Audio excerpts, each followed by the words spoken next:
क्या आपने कभी सोचा है कि आखिर ऐसा क्या है भारत की इस पवित्र भूमि में कि भगवान विष्णु के अवतार श्री राम और श्री कृष्ण ने यहीं जन्म लिया? क्यों हजारों वर्षों से ऋषि मुनियों की तपस्या, वेदों का ज्ञान और आध्यात्मिक रहस्यों का केंद्र यही भारत भूमि रही है? क्या यह केवल एक संयोग है या इसके पीछे छिपा है कोई ऐसा दिव्य रहस्य जिसे जानकर आपका सनातन धर्म के प्रति विश्वास और भी गहरा हो जाएगा? कहा जाता है कि भगवान किसी एक स्थान तक सीमित नहीं होते, वे पूरे ब्रह्मांड में व्याप्त हैं। लेकिन जब जब धर्म की रक्षा और मानवता को सही मार्ग दिखाने की आवश्यकता हुई, तब परमात्मा ने ऐसी भूमि को चुना जहां सत्य, तपस्या और ज्ञान की परंपरा जीवित थी। और इसी गहरे रहस्य को समझाने के लिए आज हम चलेंगे आदि शंकराचार्य के ज्ञान की उस दिव्य यात्रा पर, जहां हमें पता चलेगा कि आखिर भारत को देवभूमि क्यों कहा जाता है और क्यों युगों युगों से यह भूमि भगवानों की लीलाओं का केंद्र बनी रही। तो आइए शुरू करते हैं एक ऐसी अद्भुत कथा जो केवल इतिहास नहीं बल्कि सनातन संस्कृति के गहरे रहस्य से आपका परिचय कराएगी। प्राचीन समय की बात है। भारत भूमि पर धर्म, ज्ञान और साधना का सूर्य चमक रहा था। इस पवित्र भूमि पर ऋषि मुनियों की तपस्या, वेदों की ध्वनि और भक्ति की गंगा बहती थी। लेकिन समय के साथ लोगों के मन में कई प्रश्न उठने लगे थे। एक दिन दक्षिण भारत की पवित्र धरती पर एक सभा लगी हुई थी। वहां अनेक विद्वान, साधु और जिज्ञासु लोग बैठे थे। उसी सभा में एक व्यक्ति ने प्रश्न किया, आचार्य, संसार में इतनी सारी भूमियां हैं, इतने सारे देश हैं, फिर भगवान जब भी अवतार लेते हैं तो भारत भूमि को ही क्यों चुनते हैं? भगवान राम का जन्म यहीं हुआ, भगवान कृष्ण ने यहीं अपनी लीला की, भगवान बुद्ध ने यहीं ज्ञान प्राप्त किया। ऐसा क्या विशेष है इस भूमि में? सभा में शांति छा गई। सभी की दृष्टि उस महान ज्ञानी की ओर गई जिनके मुख पर तेज था और जिनकी वाणी में वेदों का ज्ञान झलकता था। वह थे आदि शंकराचार्य। आदि शंकराचार्य ने कुछ क्षण आंखें बंद कीं और फिर मधुर स्वर में बोले, इक हे विद्वानों, यह प्रश्न केवल जन्मभूमि का नहीं है, यह उस चेतना का प्रश्न है जो किसी भूमि को पवित्र बनाती है। भगवान किसी स्थान के बंधन में नहीं होते, क्योंकि परमात्मा तो पूरे ब्रह्मांड में व्याप्त है। लेकिन जब धर्म की रक्षा और मानवता को मार्ग दिखाने का समय आता है, तब वह ऐसी भूमि को चुनते हैं जहां सत्य, तपस्या और ज्ञान की परंपरा जीवित हो। एक शिष्य ने पूछा, गुरुदेव, क्या भारत की भूमि इतनी विशेष है? आदि शंकराचार्य मुस्कुराए और बोले, भारत केवल मिट्टी का टुकड़ा नहीं है, यह ऋषियों की तपस्या से पवित्र हुई भूमि है। यहां हजारों वर्षों से मनुष्य ने केवल भौतिक सुख नहीं बल्कि आत्मा के सत्य को खोजने का प्रयास किया है। फिर आचार्य ने एक कथा सुनानी शुरू की। बहुत समय पहले देवताओं ने देखा कि पृथ्वी पर मनुष्य धीरे धीरे अपने वास्तविक स्वरूप को भूल रहा है। लोग बाहरी सुखों में उलझ रहे थे और अपने भीतर बसे परमात्मा को भूल रहे थे। तब देवताओं ने भगवान से प्रार्थना की, हे प्रभु, संसार को फिर से धर्म और ज्ञान का मार्ग दिखाइए। भगवान ने कहा, जहां ऋषियों की तपस्या की शक्ति होगी, जहां सत्य की खोज करने वाले लोग होंगे, जहां मनुष्य अपने जीवन को केवल भोग नहीं बल्कि योग और सेवा का माध्यम समझेगा, वहीं से मैं अपनी दिव्य लीला प्रकट करूंगा। देवताओं ने पृथ्वी पर दृष्टि डाली और उन्हें भारत भूमि दिखाई दी। यह वही भूमि थी जहां हिमालय की चोटियों पर ऋषि ध्यान करते थे, जहां नदियां केवल जल नहीं बल्कि जीवन और संस्कार की धारा थीं, जहां गुरु और शिष्य की परंपरा ने ज्ञान को पीढ़ी दर पीढ़ी आगे बढ़ाया था। आदि शंकराचार्य बोले, डिंड, इसी कारण भगवान ने इस भूमि को अपनी लीलाओं का केंद्र बनाया, क्योंकि यहां केवल शरीर का जन्म नहीं होता, यहां विचारों और संस्कारों का जन्म होता है। फिर उन्होंने कहा, लेकिन एक और बड़ा रहस्य है। भगवान भारत में जन्म लेते हैं ताकि संसार को यह याद दिला सकें कि मनुष्य केवल शरीर नहीं है, वह दिव्य आत्मा है।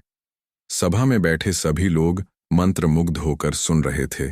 एक शिष्य ने फिर प्रश्न किया, गुरुदेव, अगर भगवान सर्वत्र हैं तो फिर अवतार लेने की आवश्यकता ही क्यों पड़ती है? आदि शंकराचार्य ने उत्तर दिया, जब अंधकार बढ़ता है तब प्रकाश को स्वयं दिखाई देना पड़ता है।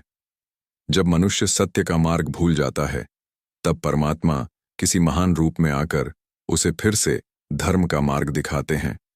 उन्होंने आगे कहा, भगवान राम ने मर्यादा सिखाई, भगवान कृष्ण ने कर्म और ज्ञान का संदेश दिया और अनेक संतों ने मानव को अपने भीतर के ईश्वर को पहचानने का मार्ग बताया।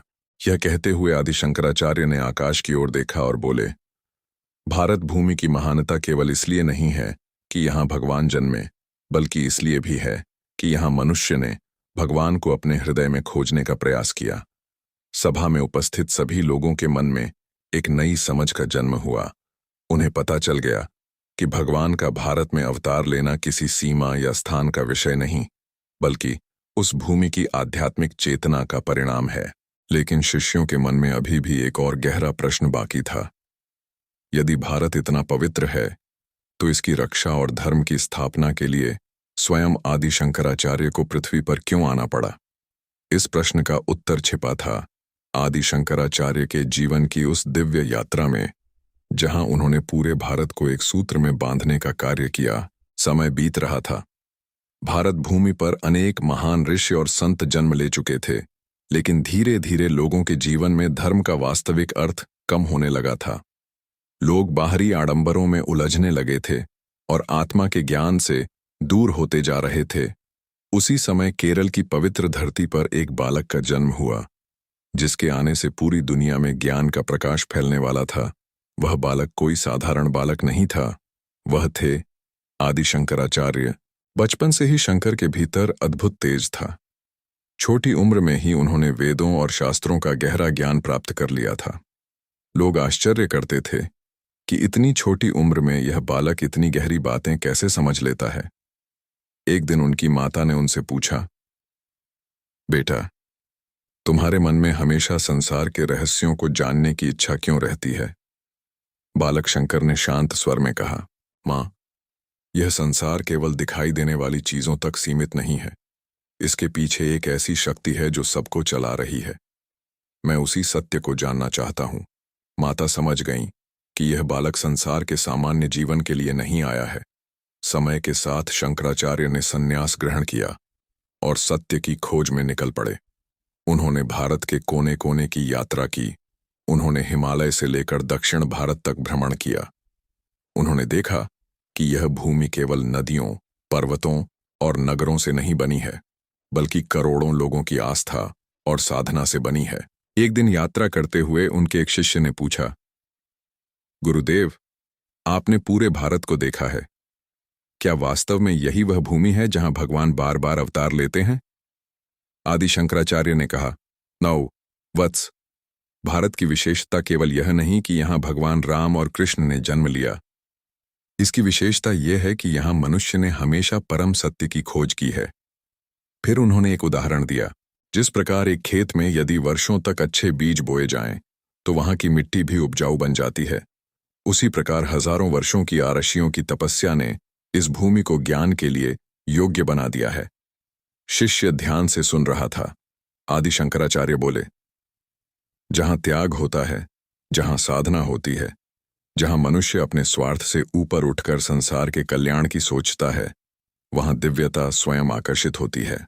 उन्होंने आगे कहा, भगवान का अवतार केवल किसी राजा के घर जन्म लेना नहीं होता। भगवान उस चेतना के रूप में भी प्रकट होते हैं जो मनुष्य को अज्ञान से ज्ञान की ओर ले जाती है। फिर उन्होंने भगवान राम और भगवान कृष्ण की लीलाओं का उदाहरण दिया। भगवान राम ने भारत को सिखाया कि शक्ति के साथ मर्यादा आवश्यक है। भगवान कृष्ण ने बताया कि कर्म करते हुए भी मनुष्य परमात्मा से जुड़ा रह सकता है। शंकराचार्य ने कहा, जब जब संसार में धर्म कमजोर होता है, तब तब परमात्मा किसी न किसी रूप में प्रकट होते हैं, कभी भगवान के रूप में, कभी संतों के रूप में और कभी ज्ञान के रूप में। यात्रा करते हुए आदि शंकराचार्य ने चारों दिशाओं में मठों की स्थापना की। उनका उद्देश्य था कि भारत की आध्यात्मिक परंपरा हमेशा जीवित रहे। उन्होंने लोगों को समझाया, सच्चा धर्म केवल पूजा करने में नहीं, बल्कि अपने भीतर के ईश्वर को पहचानने में है। एक दिन एक व्यक्ति ने उनसे प्रश्न किया, आचार्य, क्या केवल भारत में ही भगवान की कृपा है? क्या अन्य देशों में परमात्मा नहीं है? आदि शंकराचार्य मुस्कुराए और बोले, परमात्मा हर जगह है। सूर्य किसी एक देश का नहीं होता, लेकिन जिस भूमि पर लोग सूर्य के प्रकाश का सम्मान करते हैं, वहां जीवन अधिक सुंदर दिखाई देता है। उसी प्रकार ईश्वर सबके हैं, लेकिन भारत ने हजारों वर्षों से ईश्वर के ज्ञान को अपने जीवन का आधार बनाया है। यह सुनकर सभी लोगों को समझ आया कि भारत की महानता किसी अहंकार का विषय नहीं, बल्कि एक जिम्मेदारी है, क्योंकि जिस भूमि पर भगवान और संतों ने जन्म लिया, उस भूमि के लोगों का कर्तव्य है कि वे सत्य, करुणा और धर्म के मार्ग पर चलें। लेकिन अभी आदि शंकराचार्य के ज्ञान में एक और गहरा रहस्य छिपा था। वह रहस्य यह था कि भगवान केवल भारत में जन्म क्यों लेते हैं नहीं, बल्कि भारत को ही अपनी दिव्य लीला का मंच क्यों बनाते हैं।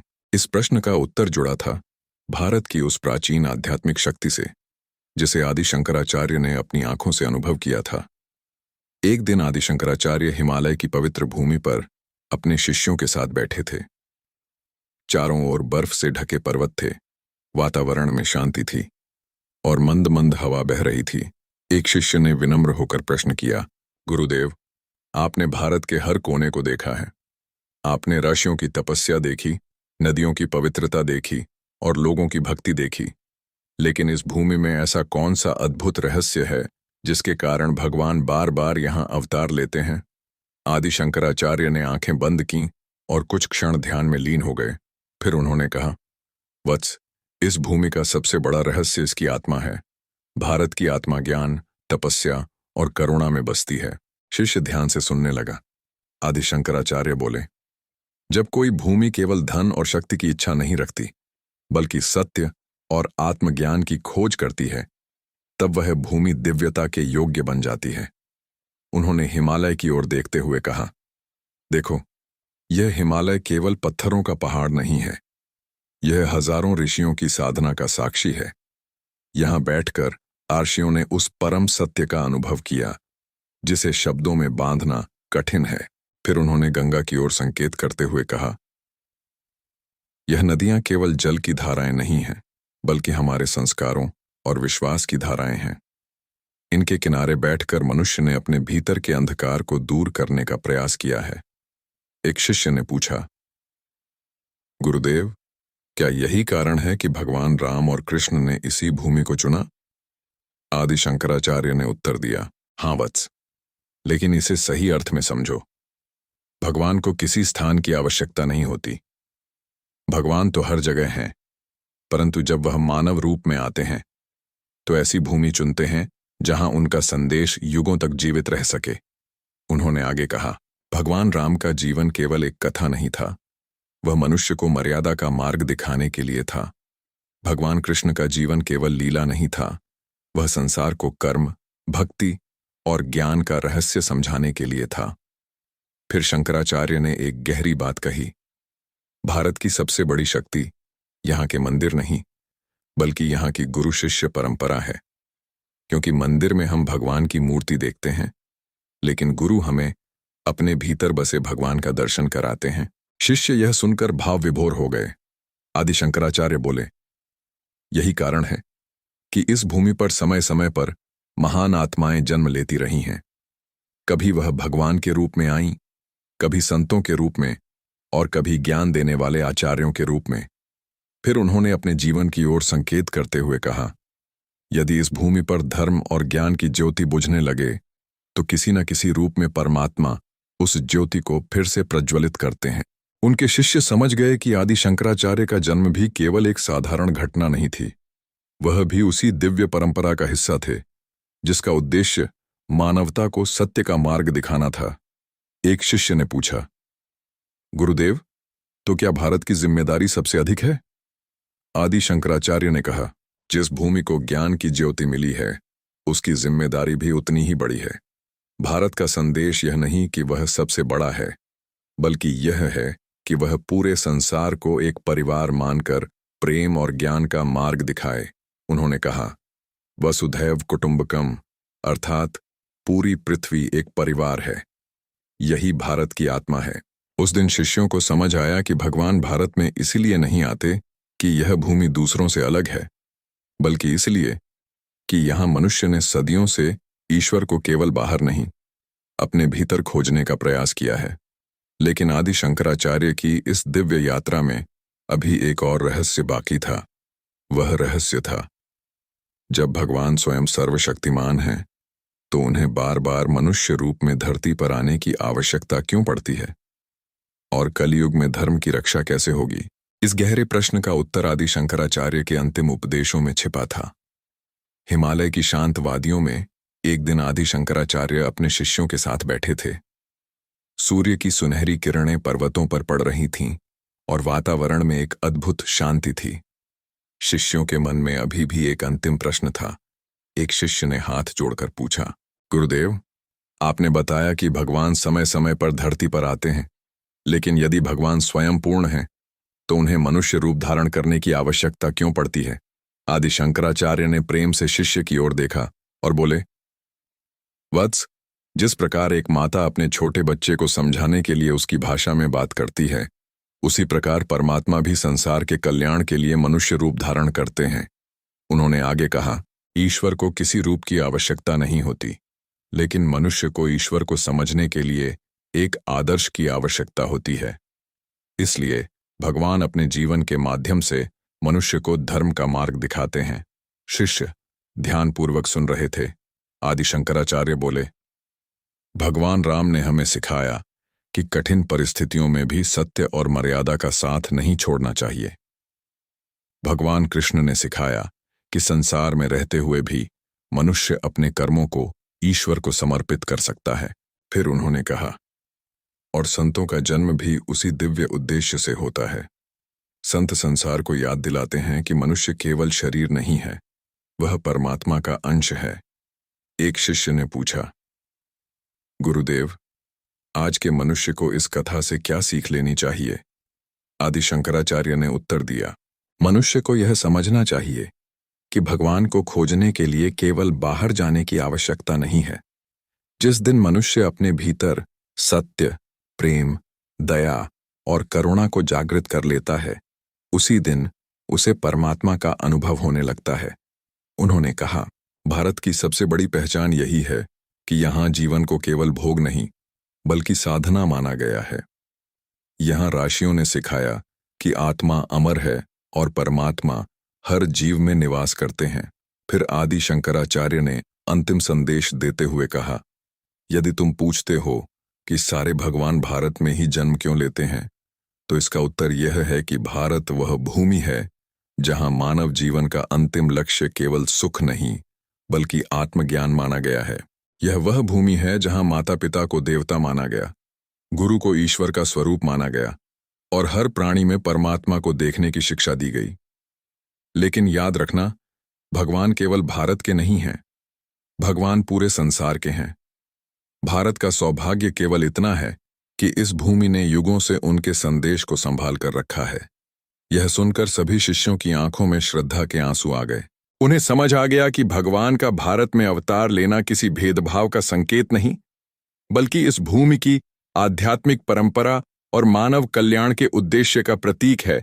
आदि शंकराचार्य ने अंत में कहा, जहां धर्म होगा, जहां प्रेम होगा, जहां सत्य की खोज होगी, वहां परमात्मा की कृपा अवश्य होगी। और यही भारत भूमि का सबसे बड़ा रहस्य है।